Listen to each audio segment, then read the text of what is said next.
No espero que nadie crea lo que a continuación voy a escribir. Sería de locos creérselo, pues no existe evidencia alguna. Pero no estoy loco, sé que no lo he soñado. Mañana moriré y quiero quitarme este peso de encima.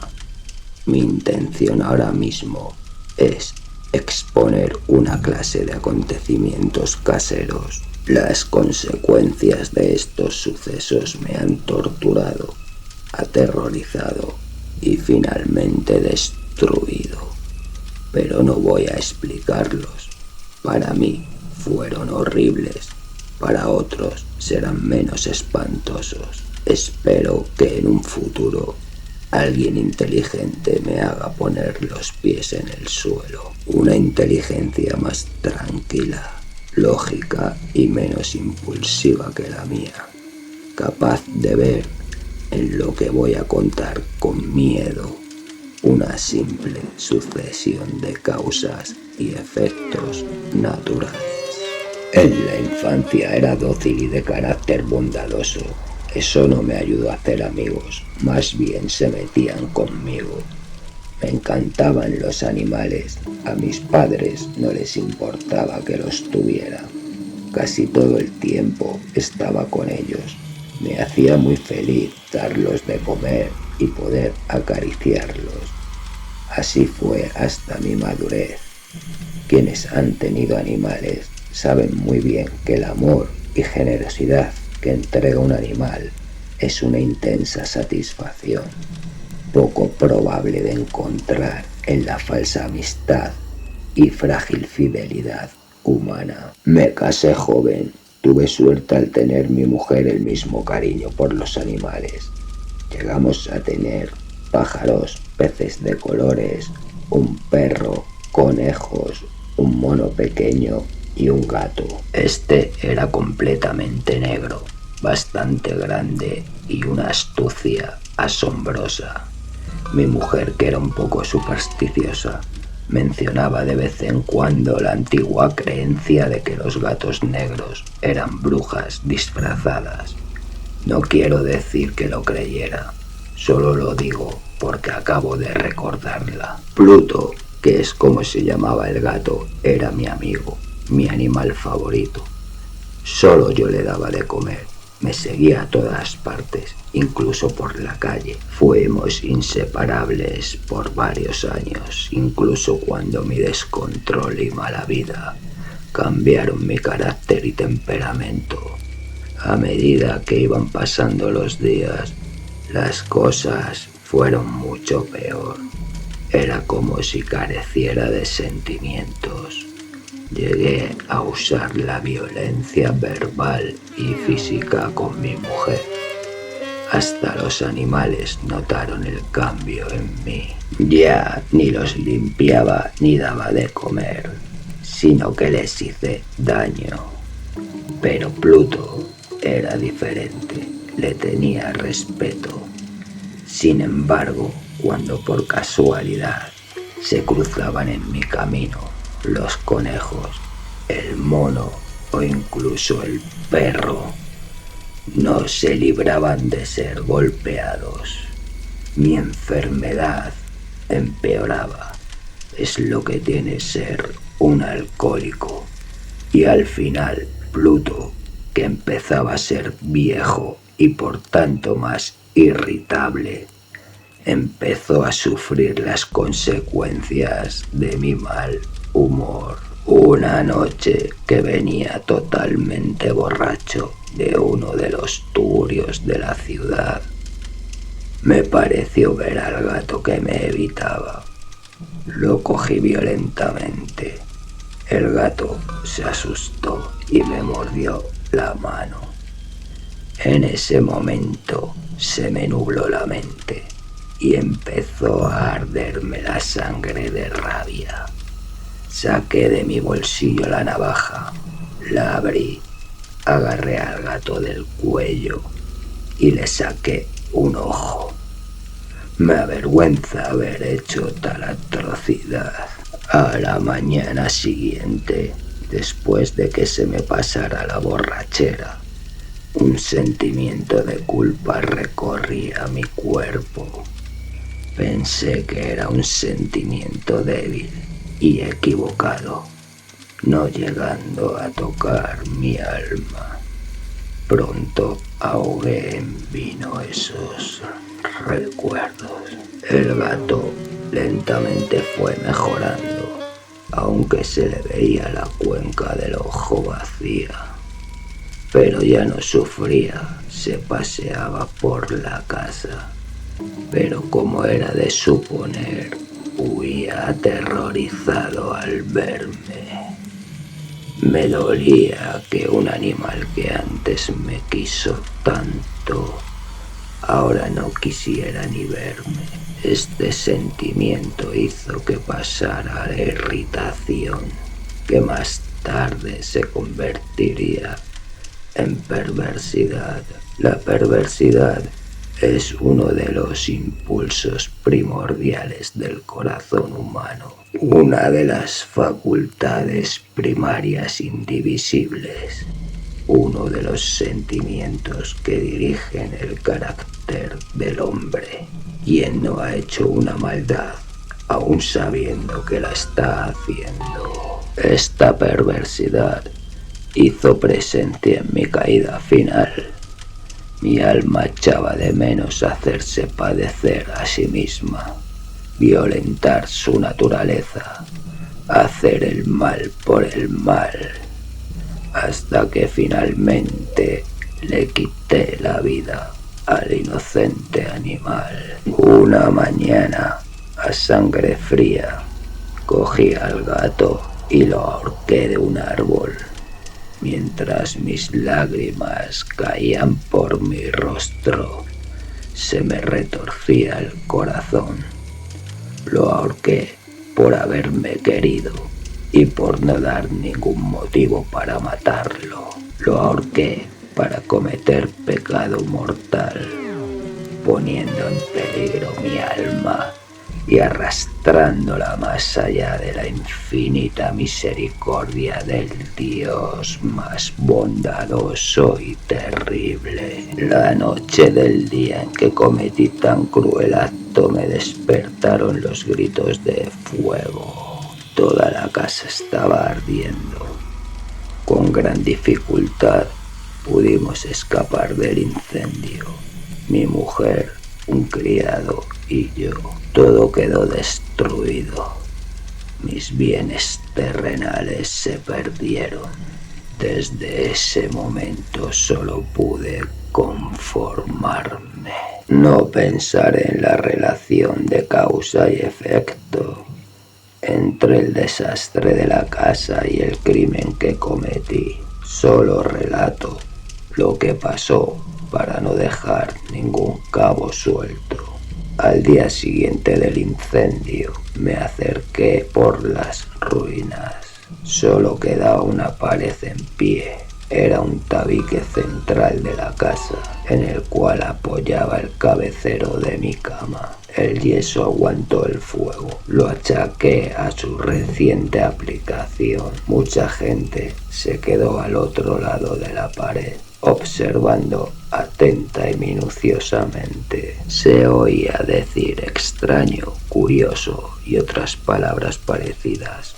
Despertaron mi curiosidad.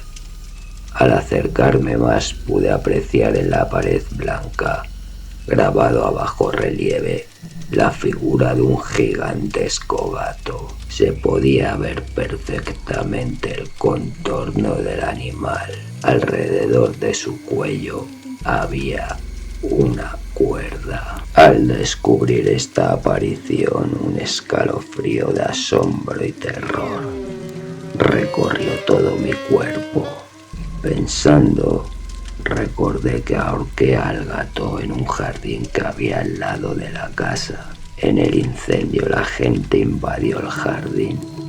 Alguien debió cortar la soga y tirar al gato a mi habitación por la ventana. Y probablemente el gato quedó comprimido entre las paredes de yeso recién encalado. La cal, junto con las llamas y el amoníaco del cadáver, habían producido tal imagen en la pared. Con esta explicación engañé a mi razón, pero no a mi conciencia, que no paraba de dar vueltas a lo ocurrido, quedando profundamente asombrado. No pude librarme durante meses del fantasma del gato, ya que sentía una especie de remordimiento sin llegar a serlo. Llegué a lamentar tanto la pérdida del gato que buscaba en los antros que frecuentaba otro animal de la misma especie y apariencia parecida que pudiera ocupar su lugar. Una noche, medio borracho, vi en aquella taberna pestilente algo negro sobre los barriles de ginebra. Había estado mirando ese barril. Me sorprendió no haber visto esa mancha negra antes. Me acerqué y lo toqué con la mano. Era un gato negro, tan grande como Pluto, siendo exactamente igual, excepto por un detalle. Pluto no tenía ni un solo pelo blanco, mientras que este tenía una mancha blanca indefinida que le cubría casi todo el pecho. Al acariciarlo, se levantó enseguida. Empezó a ronronear con fuerza. Se restregó contra mi mano y pareció encantado de mis desgracias. Encontré lo que buscaba. Rápidamente fui a comprárselo al tabernero, pero ni lo había visto nunca, ni sabía nada del gato. Seguí acariciándolo hasta que me fui a casa, momento en el que me siguió. No tardó mucho en acostumbrarse a la casa.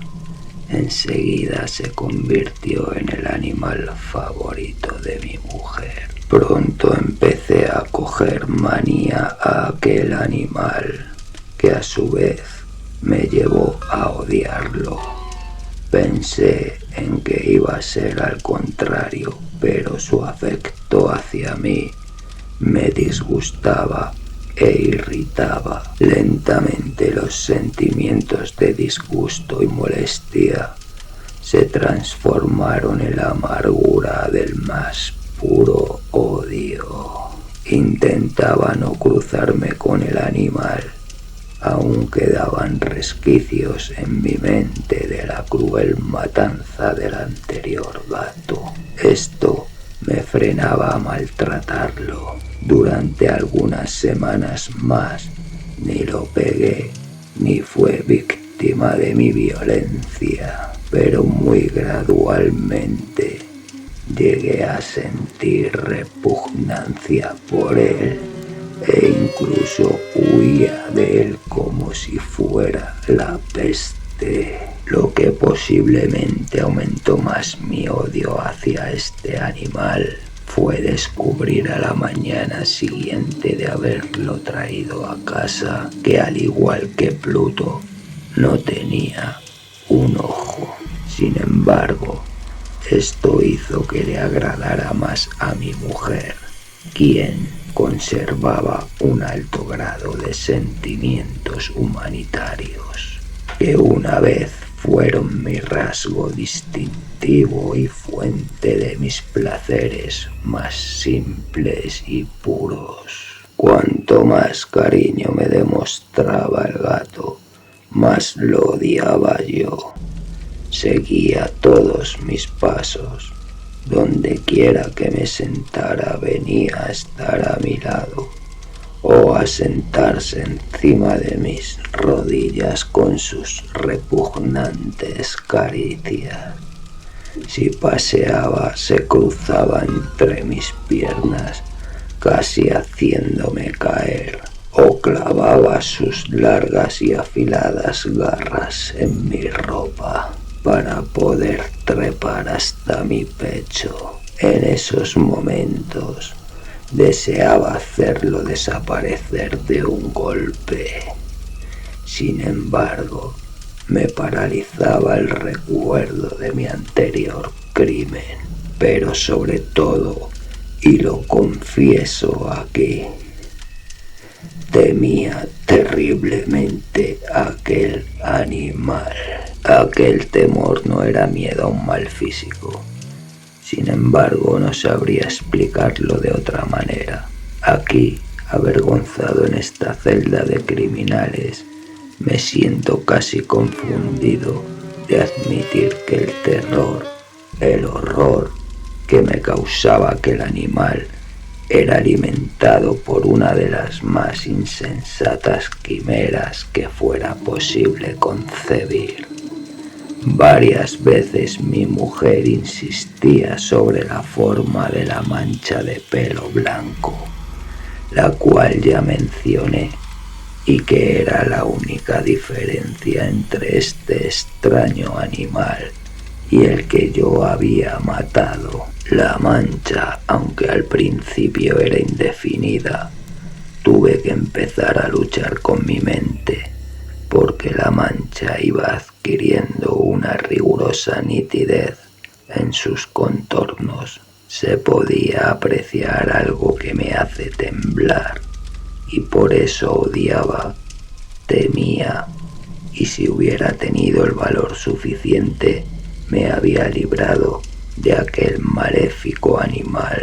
La mancha representaba la imagen de una cosa atroz y siniestra, la imagen del patíbulo, lúgubre y terrible máquina del horror, del crimen, la agonía y la muerte. Me sentí miserable al pensar que había matado a su semejante, pero esa bestia era capaz de producir en mí una insoportable angustia. A un hombre creado a imagen y semejanza de Dios, ni de día ni de noche podía descansar. De día no me dejaba solo ni un instante. De noche me despertaba tras sueños horrorosos que tenía, y allí estaba aquel asqueroso animal echándome su ardiente aliento en mi cara, su enorme peso apoyado en mi pecho como una losa eternamente sobre mi corazón. Bajo la presión de los remordimientos, se apagó lo poco bueno que había en mí. Solo los malos pensamientos florecían, los más retorcidos, los más perversos pensamientos. Mi tristeza y mi mal humor hizo que odiara todo lo que estaba a mi alrededor y a toda la humanidad. Y mi mujer, que no se quejaba de nada, fue varias veces víctima de mis brotes descontrolados de furia. Un día me acompañó al sótano de la vieja casa donde vivíamos ahora, y la pobreza nos comía por los pies para hacer unas tareas domésticas. El gato bajó las escaleras conmigo, haciendo que casi cayera de cabeza, por lo que la furia hizo que me volviera loco en un instante. Alzando el hacha, olvidando mis temores infantiles, lancé un golpe mortal. Si hubiera dado al gato, pero mi mujer detuvo el golpe. Su intervención no hizo más que llenarme aún más de cólera y rabia. Soltando su brazo y hundiendo el hacha en su cabeza, cayó muerta a mis pies sin un quejido, cometido el horrible asesinato. Pensé a sangre fría dónde ocultar el cuerpo. No podía sacarlo de casa, pues los vecinos me verían. Estudié varias opciones: descuartizar el cadáver y quemarlo a trozos, cavar una tumba en el suelo del sótano, tirarlo al pozo del patio, meterlos en una caja como si fueran mercancías y llamar a un mozo para que los retirara de la casa. Por fin me vino la mejor idea: emparedar el cadáver en el sótano, como hacían los monjes en la Edad Media con sus víctimas. El sótano era adecuado para tal fin. Las paredes eran poco resistentes, tenían dadas hace poco unas capas de yeso que la humedad no había dejado secar. En una pared había un saliente de una falsa chimenea que había sido rellenada para parecer parte del sótano. Los ladrillos se podían quitar fácilmente. Se podía meter el cadáver y volverlo a tapar como antes. Nadie se daría cuenta. Efectivamente, con una palanca salieron los ladrillos. Coloqué el cuerpo contra la pared mientras empecé a colocar de nuevo todos los ladrillos. Preparé con precaución un yeso que fuera exactamente igual que el anterior y revoqué cuidadosamente el enladrillado. Al terminar, me sentí orgulloso de que hubiera quedado tan bien. No se notaba nada que había sido alterada. Limpié los cascotes y miré triunfante a mi alrededor y me dije: aquí por lo menos no he trabajado en vano. Después me concentré en buscar a la bestia causante de tanta desgracia. Por fin me había decidido a matarla. Si hubiera parecido, se le habían acabado sus días, pero el astuto animal no se acercaba a mí hasta que no se me hubiera pasado el ataque de violencia y mal humor. Sentí un profundo sentimiento de felicidad al ver la ausencia del odiado animal. No apareció aquella noche. Fue la primera vez que pude dormir profunda y tranquilamente, a pesar del peso del asesinato de mi mujer. Pasaron el segundo y tercer día. El maldito gato no aparecía. Respiré como un hombre libre. Había desaparecido para siempre mi peor pesadilla. Era feliz. No volvería a verlo. Mi negra acción no me preocupaba mucho. Hicieron algunas investigaciones. Incluso registraron la casa. Pero como era de esperar, no encontraron nada.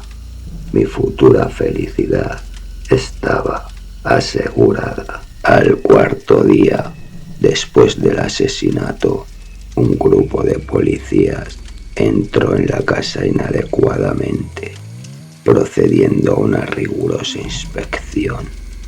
Estaba tranquilo. Mi escondite era más que seguro. Me pidieron que les acompañara en el registro. No dejaron ni un rincón sin revisar. Al final, a la tercera o cuarta vez que bajaron al sótano, no me temblaba ni un solo músculo. Estaba totalmente tranquilo. Me paseaba de un lado a otro por el sótano. Los policías, totalmente satisfechos, se disponían a marcharse. El entusiasmo de mi corazón era demasiado fuerte para ser reprimido. No podía aguantarme. no decir ni una palabra sobre mi triunfo y asegurar mi inocencia. Caballeros, dije cuando iban subiendo las escaleras, me alegro haber aclarado sus sospechas. Les deseo felicidad y un poco más de cortesía. Por cierto, caballeros, esta casa está muy bien construida. No me di cuenta de mis palabras. Repito que es una casa excelentemente construida. Estas paredes tienen gran resistencia. Ya se van ustedes, caballeros, y entonces, dejándome llevar por mis fanfarronadas, golpeé fuertemente con el bastón que llevaba en la mano en la pared donde estaba el cadáver de mi amada esposa. Apenas cesó el eco de mis golpes, una voz me contestó desde dentro de la tumba, un quejido ahogado y entrecortado al principio, como el llanto de un niño. Rápidamente creció y se convirtió en un largo, agudo y continuo grito, anormal e inhumano, un aullido, un alarido, mezcla de horror y de triunfo, un sonido como si fuera de los condenados al mismísimo infierno de los demonios. Hablar de lo que pensé en aquel momento es una locura. Tambaleándome fui hasta la pared de enfrente. La policía se quedó paralizada por el espantoso horror. Luego, 6 hombres se apresuraron a romper la pared, que cayó de golpe. El cadáver, ya corrompido y cubierto de sangre coagulada, apareció de pie ante los ojos de todos. Sobre su cabeza, con la boca abierta y de un color rojo intenso, y el único ojo de fuego, estaba agazapada la horrible bestia cuya astucia me había llevado al asesinato y cuya voz delatadora me entregaba ahora al verdugo. Había emparedado al monstruo en la tumba.